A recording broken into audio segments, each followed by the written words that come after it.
আজকেই লাইলাতুল কদর রজনী, চিৎকার করে বলেন সুবহানাল্লাহ। লাইলাতুল কদর রজনী আমরা কিভাবে চিনব? হাদিস শরীফের মধ্যে এসেছে, বুখারী শরীফের 2021 নম্বর হাদিস আর মুসলিম শরীফের 762 নম্বর হাদিস। রাসূল বলেন কোন রাত্রির ভেতরে যদি 7টা আলামত পাওয়া যায়, এই 7টা আলামত দেখে আপনি বুঝে নেবেন আজকেই লাইলাতুল কদর রজনী, চিৎকার করে বলেন সুবহানাল্লাহ। জোরে বলেন কয়টা আলামতের কথা বলেছি? আরো জোরে বলেন। এই 7টা আলামত দেখলে আপনি নিজেই বুঝতে পারবেন আজকেই লাইলাতুল কদর রজনী। কোন হুজুরের কাছে ফতোয়া জিজ্ঞেস করতে হবে না, হাদিসের দিকে লক্ষ্য করবেন। সূরা আপনার বুখারী শরীফের 2021 নম্বর হাদিস, মুসলিম শরীফের 762 নম্বর হাদিস। 7টা আলামত দেখলে আপনি লাইলাতুল কদর রজনী চিনতে পারবেন। চিৎকার করে বলেন আলামত কয়টা? আরো জোরে বলেন কয়টা? এই 7টা আলামতের প্রথম নম্বর আলামত হলো লাইলাতুল কদর রজনী যেই রাতে হবে, এই রাতটা একেবারে বিটঘুটে অন্ধকারে হবে না, ঘোর অন্ধকারে ছেয়ে যাবে না। এই রাতের অন্ধকার হবে না অন্ধকার না আলো, বলেন সুবহানাল্লাহ। গভীর মনোযোগ আমার দিকে তাকান। মাগরিবের নামাজের যখন আজান হয়, এশার নামাজ পর্যন্ত দেখবেন সন্ধ্যা রাতের যেই আলো, এটা কি ঘোর অন্ধকার? যেমন অন্ধকারও না আবার আলোও না, না আলো না অন্ধকার। লাইলাতুল কদর রজনী রাতের আবহাওয়া, রাতের ভেতরে এই অন্ধকারটা হবে এই রকম, বলেন সুবহানাল্লাহ। তাহলে 1 নম্বর আলামত হলো লাইলাতুল কদর রজনী ঘোর অন্ধকারে ছেয়ে যাবে না, ভিটঘুটে অন্ধকার হবে না। কেমন হবে? না আলো না অন্ধকার। যেরকম মাগরিবের নামাজের পরে যেরকম দেখা যায়, আবার ফজরের আজান দেওয়ার সময়ে সূর্য ওঠার আগে যেরকম দেখা যায়, এরকম হবে লাইলাতুল কদর রজনী, বলেন সুবহানাল্লাহ। 1 নম্বর চলে গেলেন আলামত। লাইলাতুল কদরের 2 নম্বর আলামত হলো এই রাতের আবহাওয়া হবে নাতিশীতোষ্ণ, না গরম না ঠান্ডা, না গরম না শীত। একেবারে এমন গরম হবে না যেটা অসহ্য, আবার এমন শীত হবে না যেটাও সহ্য করা যায় না। তাহলে আবহাওয়া হবে নাতিশীতোষ্ণ, আমরা যেটাকে বলি এয়ার কন্ডিশন, এসি। বেশি ঠান্ডাও নয় বেশি গরমও নয়, মানুষের জন্য হবে মজাদার আরামদায়ক, সুবহানাল্লাহ বলেন। এটা হলো লাইলাতুল কদর রজনীর 2 নম্বর আলামত। আবহাওয়া হবে নাতিশীতোষ্ণ। 3 নম্বর আলামত হলো এই লাইলাতুল কদর রজনী যেই দিন হবে, ওই দিনে হালকা মৃদু মৃদু বাতাস প্রবাহিত হবে, বলেন সুবহানাল্লাহ। কি প্রবাহিত হবেন? হালকা মৃদু মৃদু বাতাস প্রবাহিত হবে। 4 নম্বর আলামত হলো এই লাইলাতুল কদর রজনী যেই দিন হবে, ওই দিনে হালকা পরিমাণ আসমান থেকে রহমতের বৃষ্টি নাজিল হতে পারে, বলেন সুবহানাল্লাহ। তাহলে 4 নম্বর আসমান থেকে কি নাজিল হতে পারে? বৃষ্টি নাজিল হতে পারে। এটা হলো 4 নম্বর আলামত। 5 নম্বর আলামত হলো এই লাইলাতুল কদর রজনী যখন চলে আসবে, এই রাতের ভেতরে বান্দারা যত ইবাদত করবে, বান্দাদের ততই ভালো লাগবে, ইবাদত করতেই মন চাবে। আপনি নফল নামাজ পড়তেছেন, মনে হবে আরো নামাজ পড়ি। আপনি কোরআন তেলাওয়াত করতেছেন, আপনার মন চাবে আরো তেলাওয়াত করি। আপনি জিকির করতেছেন, আপনার মন চাবে আরো জিকির করি। তার মানে বান্দারা ইবাদতের মধ্যে আনন্দ পাবে, মজা পাবে, জোরে কোন সুবহানাল্লাহ। এটা কয় নম্বর আলামত? 5 নম্বর। আর 6 নম্বর আলামত হলো আল্লাহর প্রিয় বান্দা যারা হবে, আল্লাহর ভালোবাসার মানুষ যারা হবে, আল্লাহর প্রিয় পাত্র যারা হবে, আল্লাহর ওলি যারা হবে, আল্লাহ তাআলা চাইলে তাদেরকে স্বপ্নের ভেতরে জানায়া দেবে আজকেই হলো লাইলাতুল কদর রজনী। এটা হলো 6 নম্বর আলামত। আর 7 নম্বর আলামত হলো লাইলাতুল কদর রজনী যখন বিদায় নিয়ে চলে গেল, পরের দিন সকালবেলা পূর্ব দিকে যখন সূর্য উদিত হবে, ওই সূর্যের আলোটা হবে হালকা আলোক রশ্মি সহ, পূর্ণিমার চাঁদ যেরকম ঝলকায় আলো দেয়, ওই রকম সকালবেলা সূর্য যখন উদিত হবে, ওই সূর্যের ভেতর থেকে হালকা কিরণ দেখা যাবে, আলোক রশ্মি দেখা যাবে। চিৎকার করে বলেন আল্লাহু আকবার। তাহলে লাইলাতুল কদর রজনীর মধ্যে কয়টা আলামত পাওয়া যাবে? আরো জোরে বলেন।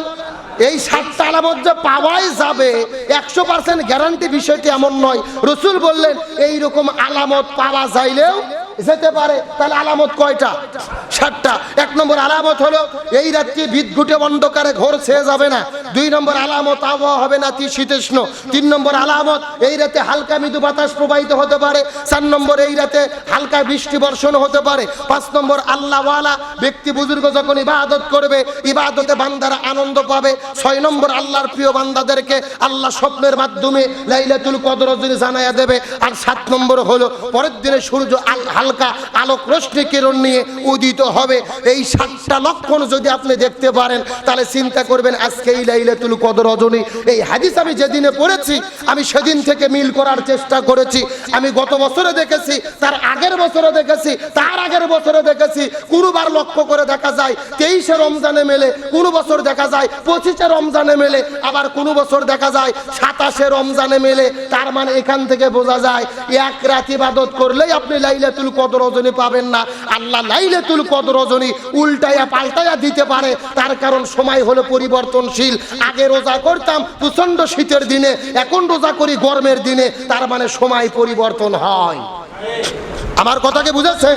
তার মানে এক বছর 27 তারিখেও লাইলাতুল কদর হতে পারে, আবার পরের বছরে 25 তারিখেও হতে পারে। এই জন্য বুদ্ধিমানের কাজ হলো একদিন ইবাদত নয়, ইবাদত হবে কমপক্ষে কয়দিন? আরো জোরে বলেন। এই জন্য শেষ দশকের আমাদের অন্যতম আমল হলো লাইলাতুল কদর রজনী তালাশ করব, এবং শেষ দশকের সর্বশেষ আমলের নাম হলো ইতিকাফ। কি নাম বলেছি?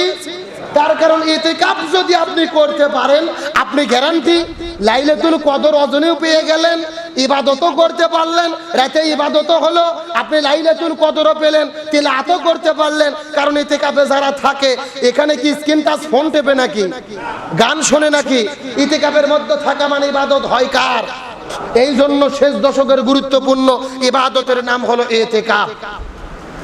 ইতিকাফ শব্দের অর্থ হলো নিজেকে আবদ্ধ করে ফেলা, নিজেকে আটক করে ফেলা, মসজিদের ভিতরে আল্লাহর সন্তুষ্টির জন্য সময়কে অতিবাহিত করা। শরীয়তের পরিভাষায় ইতিকাফ কাকে বলে?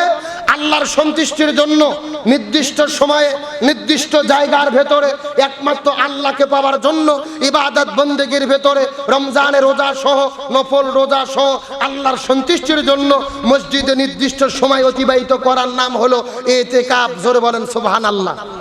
তাহলে ইতিকাফ মানে আমরা কি বুঝলাম? রমজান মাসের শেষ দশকের ইতিকাফ বলতে আমরা কি বুঝি? 20 রমজান যখন সূর্য আপনার চন্দ্র উদিত হবেন, 20 রমজানের চন্দ্র উদিত হওয়ার পূর্ব থেকে শাওয়াল মাসের চন্দ্র উদিত হওয়া পর্যন্ত সর্বমোট 9 দিন অথবা 10 দিন, চাঁদের উপরে নির্ভর করবে। 20 রমজান সূর্য আপনার 20 রমজান চন্দ্র উদিত হওয়ার পূর্ব থেকে শাওয়াল মাসের চন্দ্র উদিত হওয়া পর্যন্ত এই যে 9 দিন অথবা 10 দিন রমজানের রোজা সহ আল্লাহর সন্তুষ্টির জন্য মসজিদের ভেতরে এবং মহিলারা নির্দিষ্ট পর্দার আবরণের ভেতরে আল্লাহর সন্তুষ্টির জন্য সময় পার করার নাম কি বলে? ইতিকাফ। ইতিকাফের ফজিলতটা কি? ইতিকাফের গুরুত্বটা কি? ইতিকাফের স্পেশালিটি কি? হাদিস শরীফের মধ্যে রাসূল বর্ণনা করে বলেন, ইতিকাফের ভেতরে আল্লাহ তাআলা স্পেশাল 5টা ফজিলত দিয়েছে, যেই 5টা ফজিলত অন্য কোন ইবাদতের মধ্যে আল্লাহ দেয় নাই। চিৎকার করে বলেন আল্লাহু আকবার। চিৎকার করে বলেন কয়টা ফজিলত বললাম? আরো জোরে বলেন। বিশ্বনবী কারীম সাল্লাল্লাহু আলাইহি ওয়াসাল্লাম হাদিস শরীফের মধ্যে বলেন, যদি কোনো ব্যক্তি ইতিকাফ করেন আল্লাহর সন্তুষ্টি অর্জনের জন্য, আল্লাহ রাব্বুল আলামিন ওই ইতিকাফকারীর জন্য আল্লাহ তাআলা স্পেশাল 5টা ফজিলত রেখেছেন। চিৎকার করে বলেন তো দেখি স্পেশাল ফজিলত কয়টা? আরো জোরে বলেন।